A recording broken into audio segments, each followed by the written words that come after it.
It is time to let the day and all of its concerns simply fade away.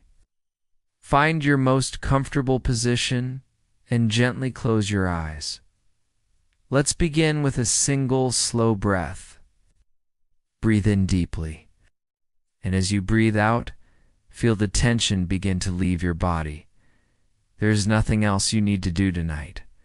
Nothing to focus on and nothing to remember. The story I am about to tell is just a quiet murmur in the background, a calm and steady presence. Tonight we will travel back to a time of towering cathedrals and noble knights, but we will be walking through the streets, smelling the smells, and seeing the world not as it was imagined, but as it truly was. So just relax and allow the sound of my voice to accompany you as you drift towards a deep and peaceful sleep. Our journey begins in the year 1350, in the heart of a bustling English city like London or York. The first pale light of dawn is beginning to filter through a sky thick with the smoke of 1,000 wood and coal fires. The city is waking up, but this is not the clean, crisp dawn of the countryside. This is a dawn that comes with a smell, a complex and overwhelming miasma that is the city's constant companion. It is the smell of damp earth, of animals, of human waste, of rotting garbage, and of the dense, ever-present smoke. This is the air that everyone breathes every single day.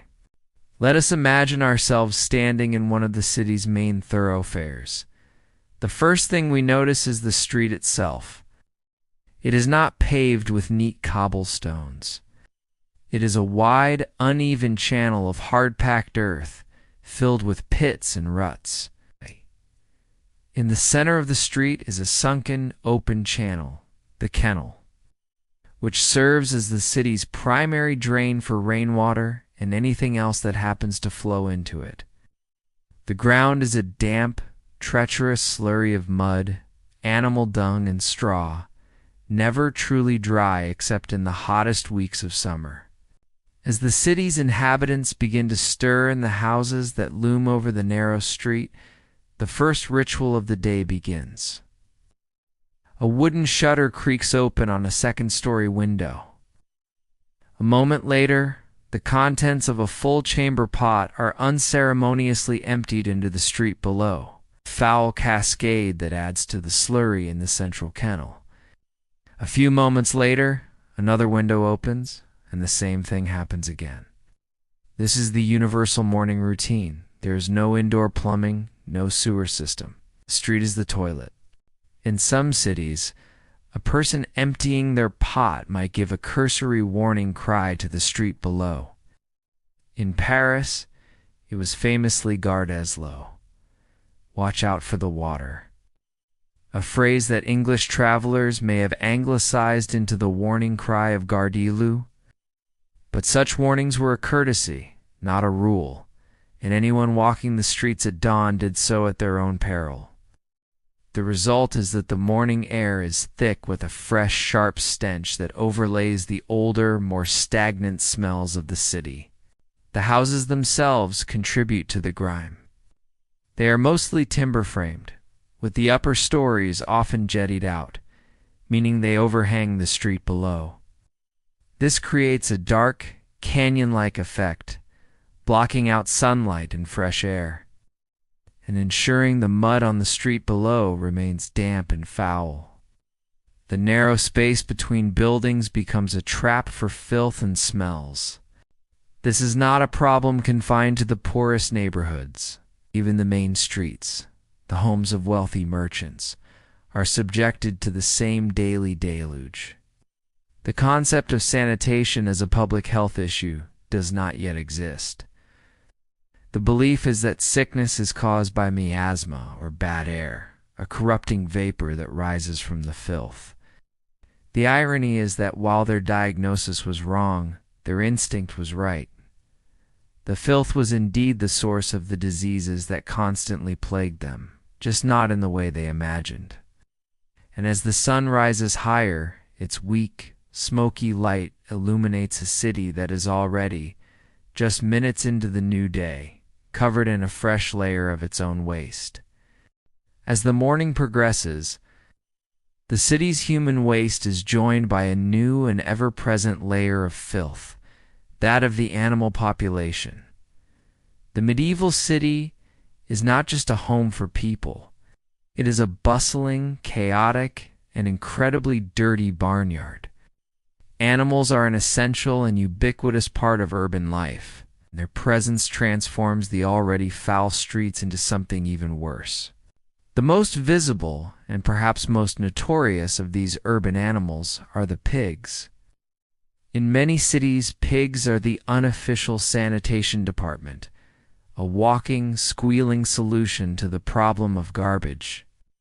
Citizens are encouraged to simply throw their food scraps and household waste directly into the street, where herds of pigs, often owned by the city or by private individuals, roam freely to consume it. We can imagine a sow and her piglets rooting enthusiastically through a pile of discarded vegetable matter and oyster shells, their snouts covered in muck. While they perform a useful service, they are a major nuisance. They are aggressive, known to knock over children, and they contribute their own copious waste to the very streets they are supposed to be cleaning. But the pigs are not alone. Almost every household keeps a small collection of animals.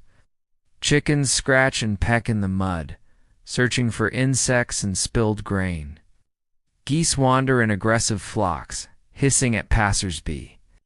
And everywhere there are dogs, not pampered pets, but lean, hungry strays and working dogs, fighting over discarded bones and adding to the general cacophony with their barking. The medieval street is a shared space, a trough where the lowest rungs of human society and a multitude of domestic animals live side by side in the grime. Adding to this domestic filth is the waste produced by the engines of the city's economy, the beasts of burden. The entire commercial life of the city depends on the strength of horses and oxen. We can picture a team of heavy oxen, their hooves sinking deep into the mud, straining to pull a massive wooden cart laden with barrels of wine.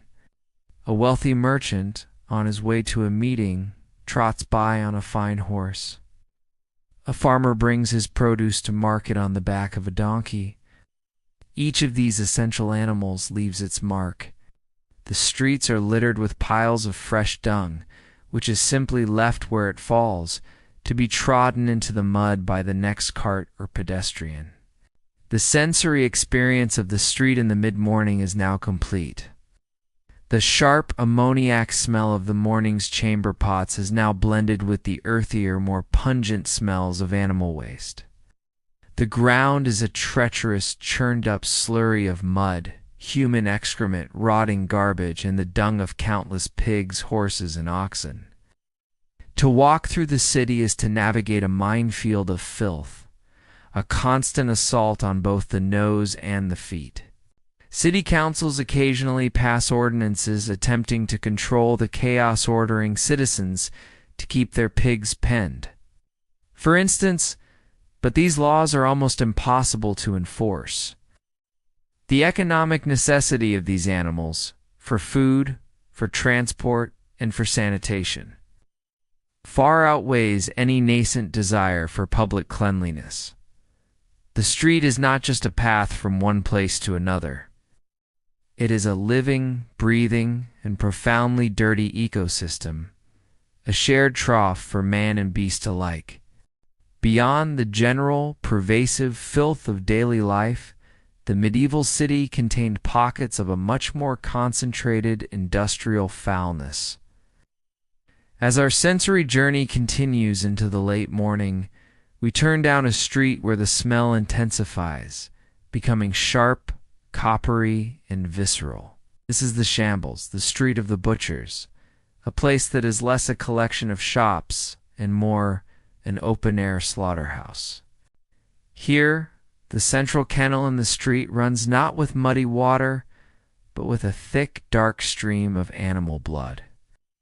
The air is thick with the buzzing of immense swarms of black flies, attracted by the inescapable stench of death.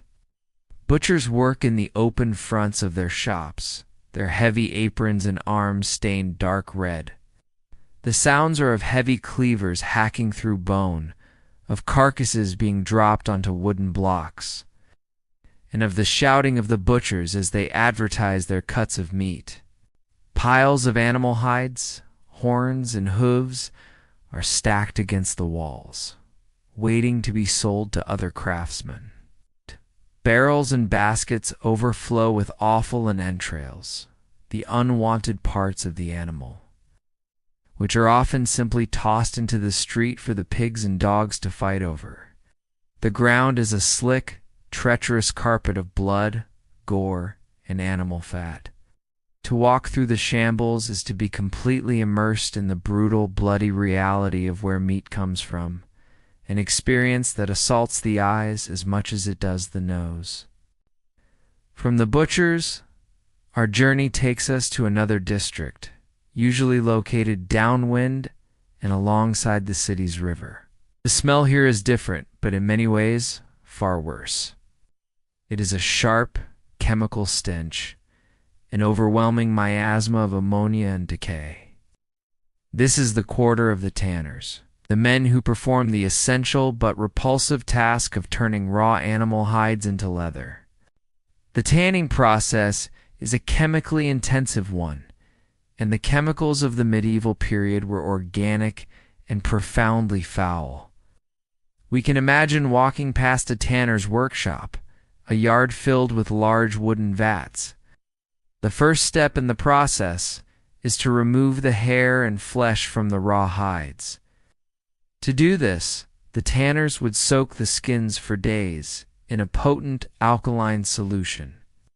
The most readily available source for this was stale urine, which was collected in pots from the public and sold to the tanners. Vats teeming with thousands of gallons of this substance would sit in the open air, the hides steeping within. After this, the hides were treated to make them soft and supple, often by pounding a slurry of animal dung or brains into the leather. The combination of these processes created a smell so notoriously awful that tanners were often social outcasts, forced to live and work in a specific isolated part of the city. The waste from their work, the vats of used urine, the chemical baths, and the scraps of rotten flesh scraped from the hides was simply dumped into the adjacent river, a torrent of industrial poison. By midday, our walk through the city has revealed a complex ecosystem of filth. The morning began with a deluge of human waste from the chamber pots. This was soon joined by the dung and muck of 1,000 domestic and working animals. And now this has been layered with the intense, localized pollution of the city's essential trades. The air is not just dirty, it is a thick, complex soup of smells, each one telling a story of the city's life. This is the inescapable sensory reality of the medieval city, a world where the business of living is a very messy business indeed. Our journey now takes us from the public filth of the street into the private grime of a typical medieval home. We step through a low wooden doorway into the ground floor dwelling of a city artisan and his family. The immediate sensation is one of darkness and smoke. Windows are a luxury, and in a house like this, they are small, few, and unglazed, often covered with nothing more than a wooden shutter or a piece of oiled linen which lets in a dim, murky light but does little to keep out the cold. The house is a single multi-purpose room. This one space serves as the kitchen, the bedroom, the living area, and often the family's workshop. A weaver's loom might dominate one corner, while a simple hearth occupies the center of the room. The family's few possessions, a few low stools, and straw pallets for sleeping are pushed against the walls, creating a cramped and cluttered living space. The air is thick with a constant, choking wood smoke. There is no chimney as we would know it. The fire in the central hearth smolders all day, its smoke rising to find a simple hole in the thatched roof called a louve. The result is that the room is perpetually filled with a thick, hazy smoke that stings the eyes and coats every surface, including the lungs of the inhabitants with a layer of black soot. But the most unsanitary feature of the medieval home is the floor. It is not made of wood or stone, but of simple packed earth, which is perpetually damp and cold. To make it more comfortable, the floor is covered with a thick layer of rushes or straw. In theory, this provided a soft, insulating layer. In practice, it created a festering carpet of filth. This floor covering was not changed regularly. Instead, when it became too foul, a fresh layer of rushes was simply strewn on top of the old one. Over months, and sometimes years, this created a compressed, layered mat of decomposing organic matter. Into these rushes went every kind of household waste, scraps of food and bones from meals, spilled ale, mud, and animal dung tracked in from the street, and the droppings from the chickens and dogs that often shared the living space with the family. The Dutch scholar Erasmus, writing at the very end of the medieval period, described these floors with disgust, noting that the bottom layer could remain undisturbed for 20 years, harboring a vile collection of spittle, vomit, the urine of dogs and men, and other filthiness not to be named. This damp, foul-smelling mat was the perfect breeding ground for vermin. Mice, rats, fleas, and lice were not occasional pests. They were a constant and accepted part of domestic life, living, breeding, and dying in the very floor the family walked and slept on. The medieval home was not a sanctuary from the dirt of the outside world. It was simply a different kind of uncleanliness, a dark, smoky, and contained environment where a family lived in intimate, daily contact with a host of bacteria and parasites. The modern concept of a clean and hygienic home was an unimaginable luxury. Having established the grime within the medieval home, our journey now turns to one of the most essential and dangerous elements of daily life: water. In a world without pipes or taps, acquiring water was a daily chore, and the water that was acquired was often a slow and invisible poison. For the common citizen, there were generally three sources of water. The first was the city's river, but as we shall see, this was more of an open sewer than a source of clean water. The second was a public conduit or fountain, which brought in cleaner water from a spring outside the city walls.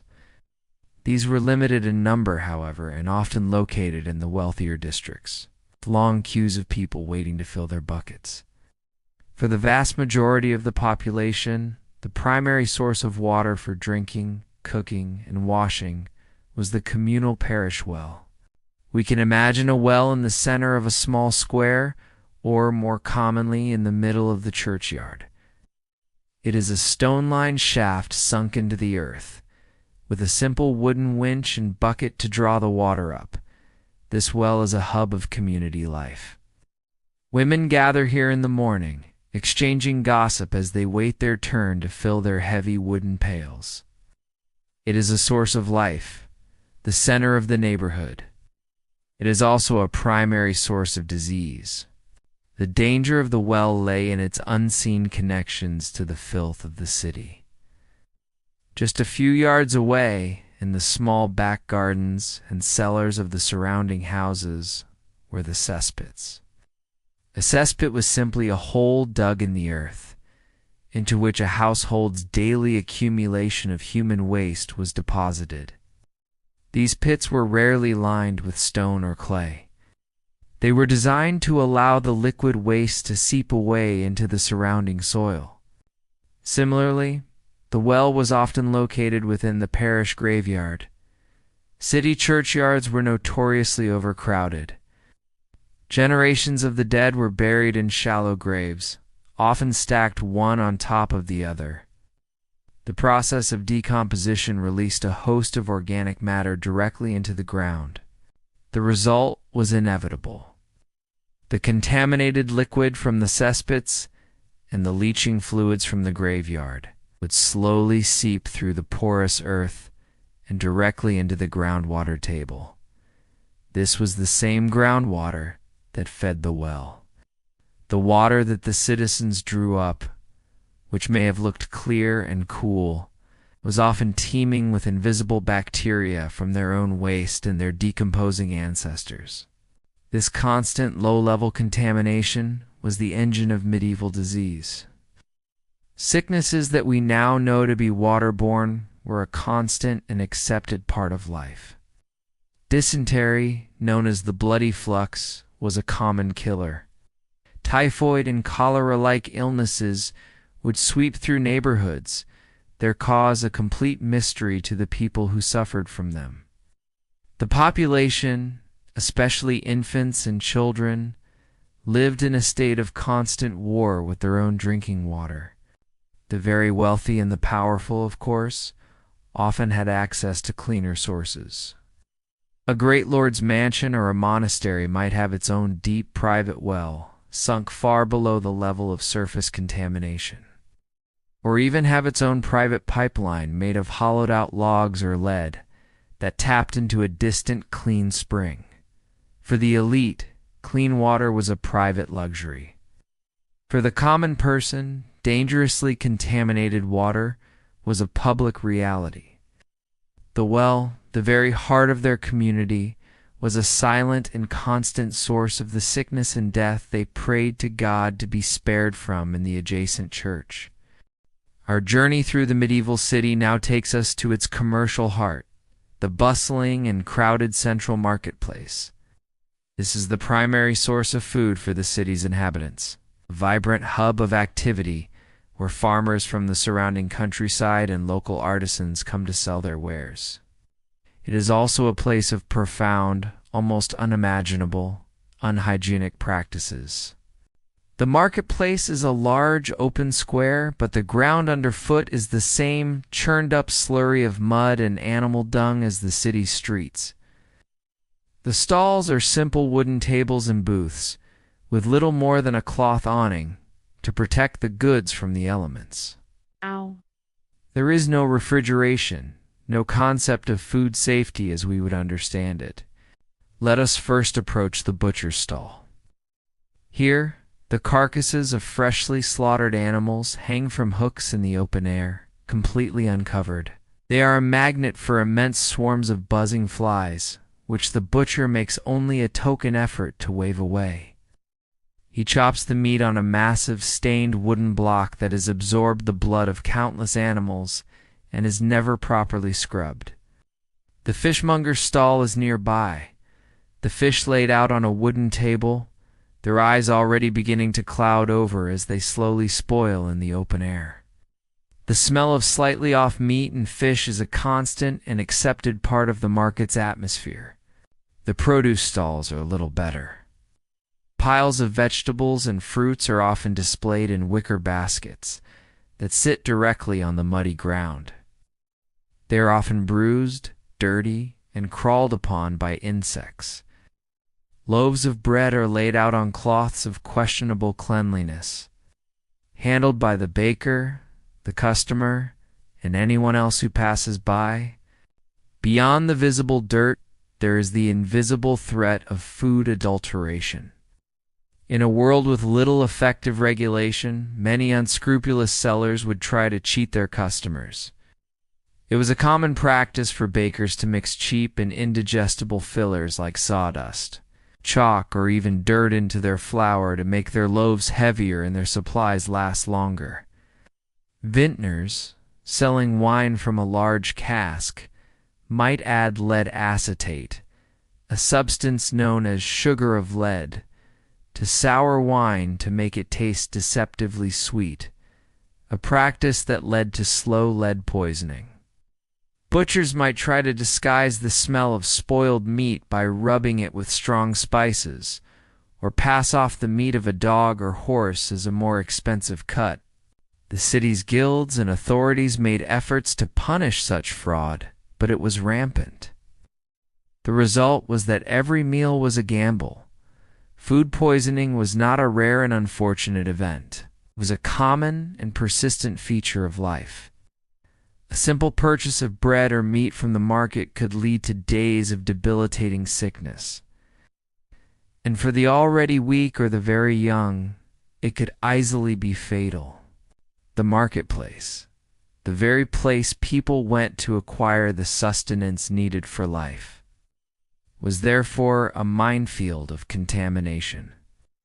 The food was exposed to the filth of the air, handled with unclean hands, and often deliberately adulterated. Out the vibrant, Bustling heart of the medieval city was also a primary vector for the diseases that constantly plagued its population. We have seen the filth in the streets, inside the home, in the water, and at the market. But our journey now turns to the source of much of this contamination, to the fundamental question of a crowded city. Where did all the human waste go? In a world without a single sewer pipe, the solutions were varied, public, and profoundly unsanitary. For a citizen with a small plot of land behind their house, the solution was the cesspit. This was simply a deep, unlined pit dug in the earth, often in a back garden or cellar. A small wooden outhouse or privy would be built over it. When the pit was full, a process that could take several years, it would either be covered over with earth and a new one dug, or it would be emptied by the nightmen known as gong farmers, a job we will explore later. The primary issue with the cesspit was seepage.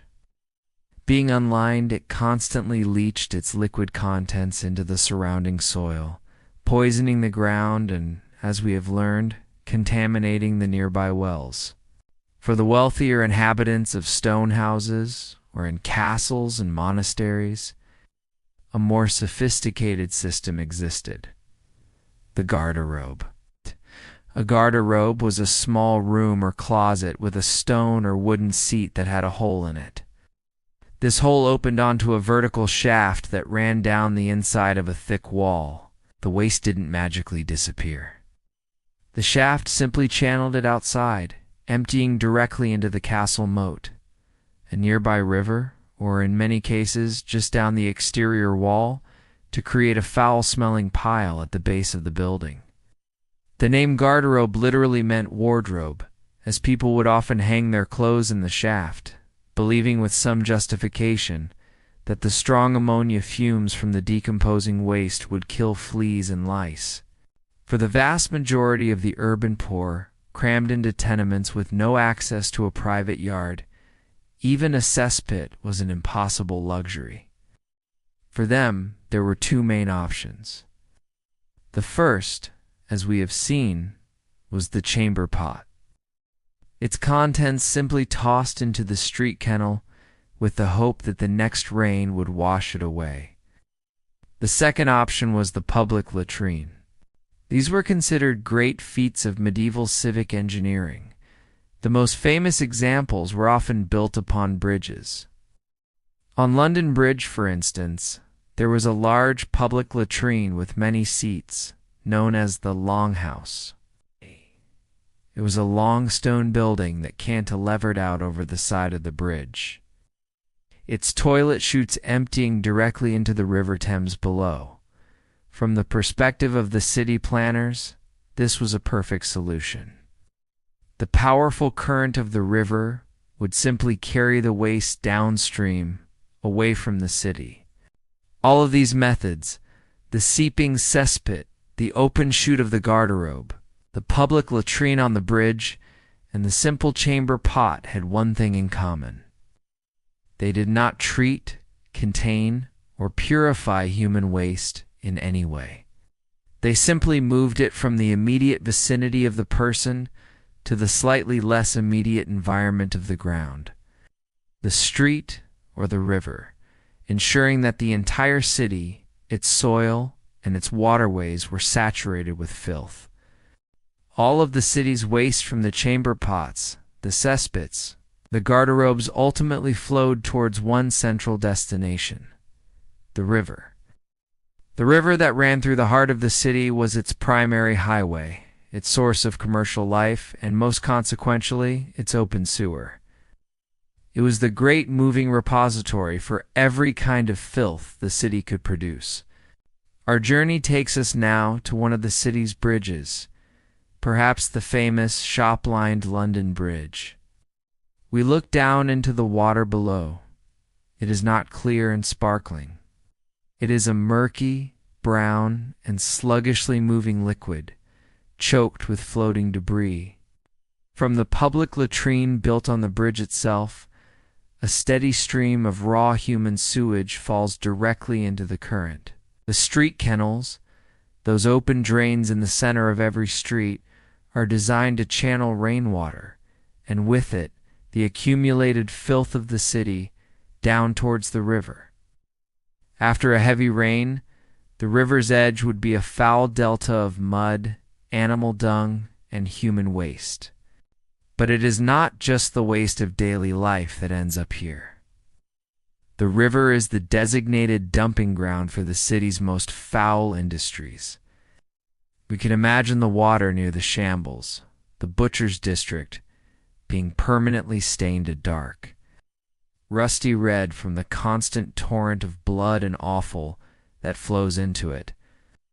Downstream from the tanner's quarter, the water would be a toxic soup of stale urine, animal brains, and harsh chemicals, its surface often covered in a foul-smelling scum of scraped-off animal fat.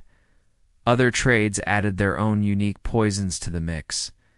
Dyers would dump their used vats of colorful but often toxic dyes, turning the river's strange, unnatural shades of green or yellow. The river was also the city's primary garbage dump.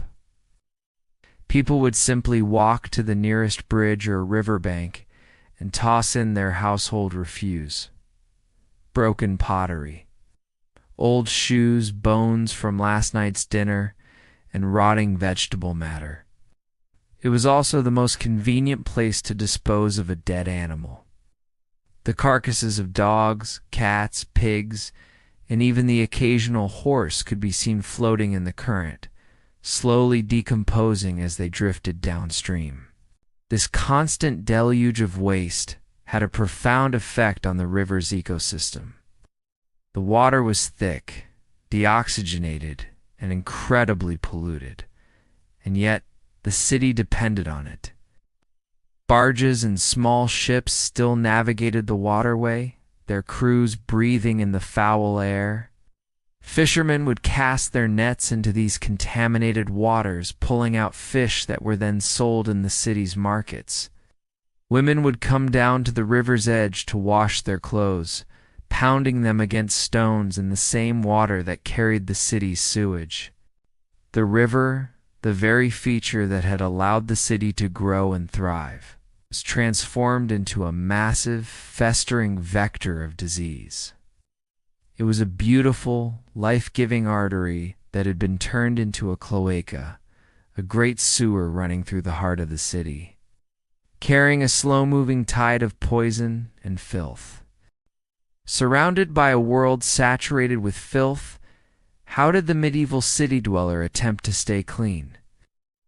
The common image of medieval people as entirely unwashed is a misconception.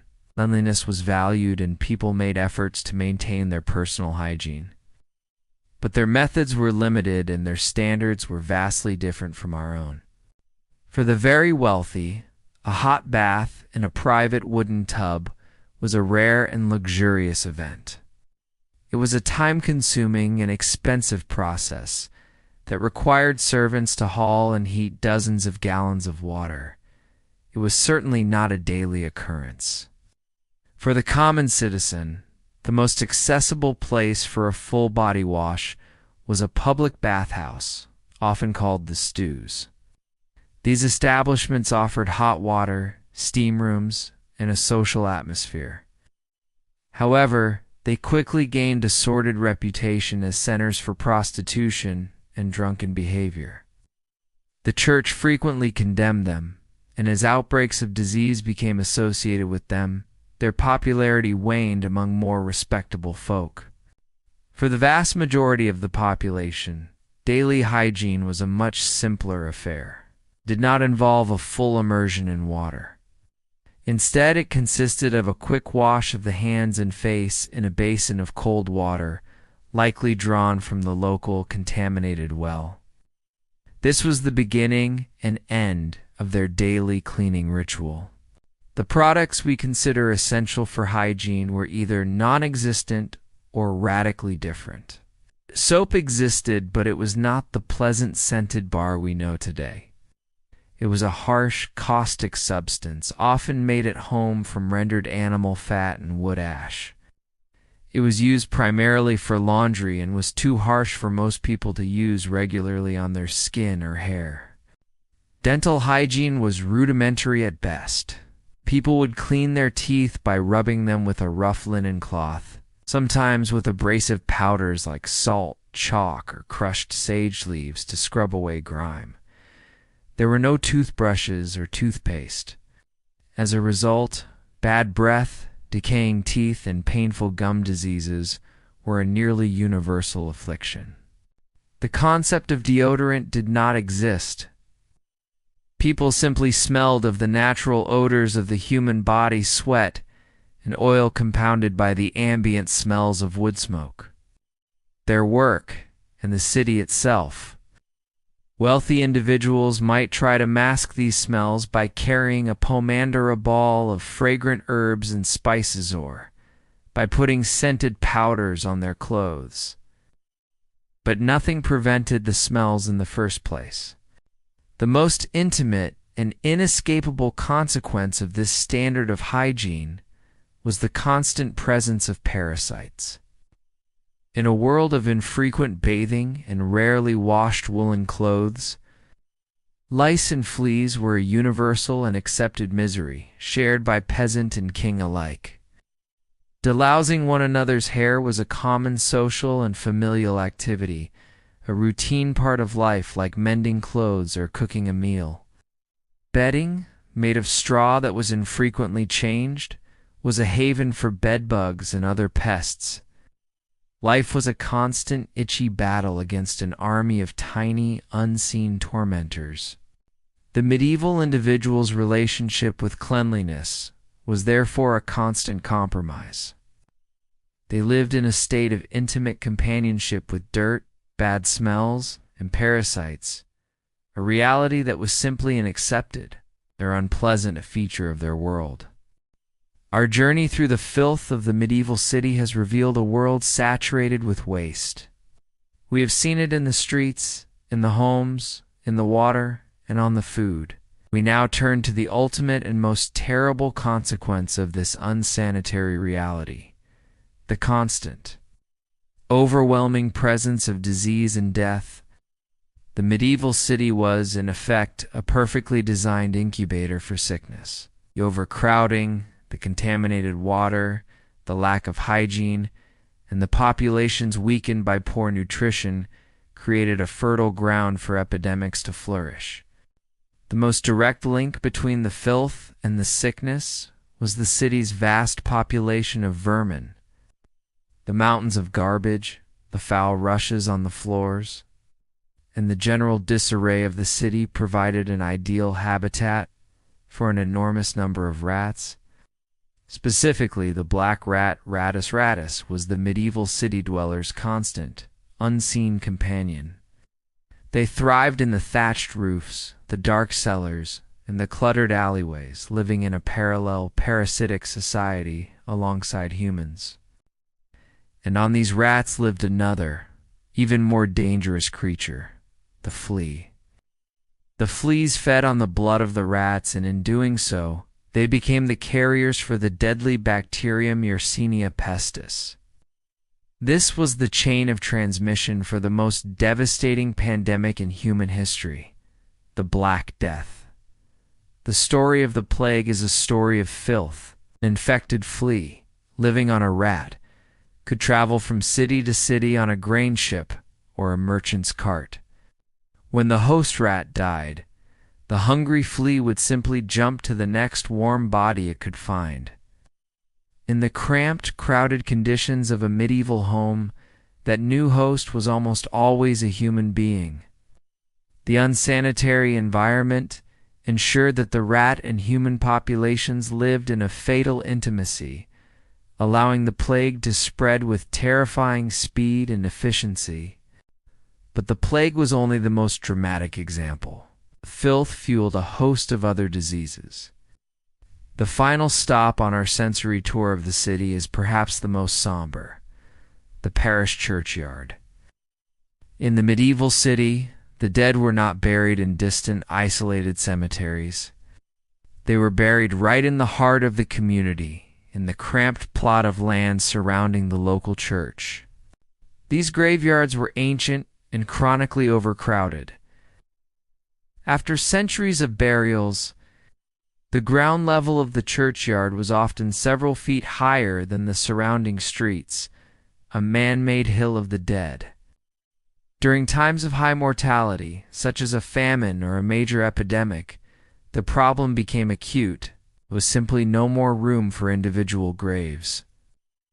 The solution was the plague pit, a massive, deep trench dug in the churchyard, into which hundreds of bodies would be thrown, often without shrouds or coffins, and covered with a thin layer of quicklime and earth. The stench from these overflowing graveyards, especially in the heat of summer, was a constant, grim reminder of mortality to the people living just yards away. But the danger was more than just a bad smell. As with the cesspits, the decomposing organic matter from the thousands of bodies in these shallow graves would constantly leach down into the soil. This process poisoned the groundwater, which, in a final, terrible irony, was the same groundwater that fed the communal well, often located in the churchyard itself. The living were, in a very real sense, drinking the juices of their own dead.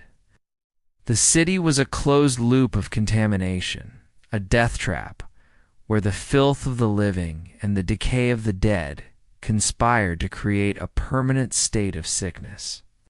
In this world overflowing with filth and disease, was any attempt made to clean up?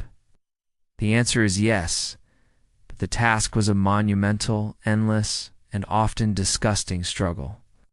Shouldered by a few reviled and poorly understood professions, the city did have its cleaners, men who fought a constant, losing battle against the tide of muck. The most visible of these were the rakers. These men were the official street cleaners of the city, employed by the authorities to maintain a basic level of passability on the main thoroughfares. You can imagine them at work. A small team of men with heavy, long-toothed rakes and a simple wooden cart. Their job was to scrape the worst of the accumulated filth from the center of the street, the slurry of mud, dung, and garbage, and haul it away. This collected waste was then transported to designated dumps, known as listels, located just outside the city walls, where it formed massive, foul-smelling hills of refuse. The rakers' work, however, was a futile gesture against an overwhelming tide. They were few in number, and they only cleaned the widest and most important streets, leaving the thousands of narrow lanes and alleys to fester. They were not cleaning the city in a modern sense. They were merely preventing the main roads from becoming completely impassable. But the most difficult and disgusting cleaning job fell to a different class of worker, a man who operated only under the cover of darkness, the gong farmer. The name itself is a relic of a forgotten language. Gong was an old Anglo-Saxon word for dung, and by extension, for a privy or cesspit. A gong farmer was quite literally a harvester of human waste. Their job was to empty the city's private cesspits, the pits and the backyards and cellars of the citizens' homes. This was a task so foul that they were forbidden by law from working during the day. As the stench was considered an intolerable public nuisance, their work began only after nightfall. A team of gong farmers would arrive at a property with their cart and tools. The process was horrific. One of them, the whole man, would be lowered down into the cesspit. He would often have to stand chest deep in years of accumulated, decomposing raw sewage. His job was to shovel the thick, semi-liquid sludge into buckets, which his partners would then haul to the surface and empty into their sealed cart. It was an incredibly dangerous profession. The fumes in a cesspit, what we now know as methane and hydrogen sulfide, could be lethal. And it was not uncommon for a gong farmer to be overcome and suffocate to death in the noxious darkness. They were, of course, also exposed to every disease that festered in the city's waste. For this repulsive and perilous work, they were well paid, earning a considerable sum for a single night's labor. But this came at the cost of being complete social outcasts. They were often forced to live in specific isolated areas. The stench of their trade clung to them so profoundly that they were shunned by all other citizens. They were the untouchables of the medieval city, the men who worked in the darkness, dealing with the filth that the rest of the city produced and then tried to forget. They were the essential, if reviled, immune system of a chronically sick society. As our journey through the medieval day comes to an end, the sun sets, and the city undergoes its final, its dramatic transformation. With the fading of the light comes the coming of the darkness, a darkness more profound and absolute than we can easily imagine. In a world with no public streetlights, the night plunges the city into a near-total blackness, turning the already hazardous streets into a treacherous, invisible minefield. The only light comes from the occasional candle flickering in a window, the smoky torch outside a tavern, or the expensive lantern carried by a wealthy man's entourage. For the common person to venture out at night is to stumble blindly through a landscape of unseen perils. All the filth we have witnessed during the Datha, pools of waste, the piles of garbage, the deep muddy ruts, the dung of 1,000 animals is all still there, but it is now hidden by the darkness. Walking at night is a constant risk. A single misstep could send you plunging ankle-deep into a puddle of indescribable muck, or cause a twisted ankle in an unseen pothole. The open kennel, running down the center of the street, a channel of raw sewage, is now an invisible trap. Added to this are the human dangers. The darkness is the perfect cloak for the city's robbers and cutthroats, who prey on any foolish or desperate enough to be out after curfew. At the ringing of the church bells, the city officially shuts down. The great gates are barred and locked, and law-abiding citizens are expected to be in their homes, their own doors and shutters bolted. The home, as we have seen, is a smoky and unclean place, but it is a fortress against the greater dangers of the night. The family huddles together in their single room. The darkness outside the walls, now belonging to a different set of inhabitants. With the honest citizens barricaded inside, the city is left to the creatures of the night. Great armies of rats, emboldened by the darkness, swarm out from the shadows to scavenge through the day's refuse. The gong farmers begin their grim, silent work, their carts creaking through the deserted streets. And the city's criminal element, the thieves and the desperate, move through the darkness like ghosts. The long, filthy day is over, and the city, under its blanket of night, is left to fester, waiting for the sun to rise and begin the cycle of filth all over again. Our walk through the medieval city is now at an end. We have smelled its smells, navigated its treacherous streets, and witnessed its constant, intimate struggle against the filth it produced. It was a world where the air was thick with smoke and disease, where the water could be a slow poison, and where the line between the living and the dead was perilously thin. That harsh, noisy, and foul-smelling world has now faded away, leaving only the quiet of the present moment. The medieval day is over, and now so is yours. There is nothing left to do but to rest, to let go of everything, and to drift into the deep and peaceful sleep that you deserve.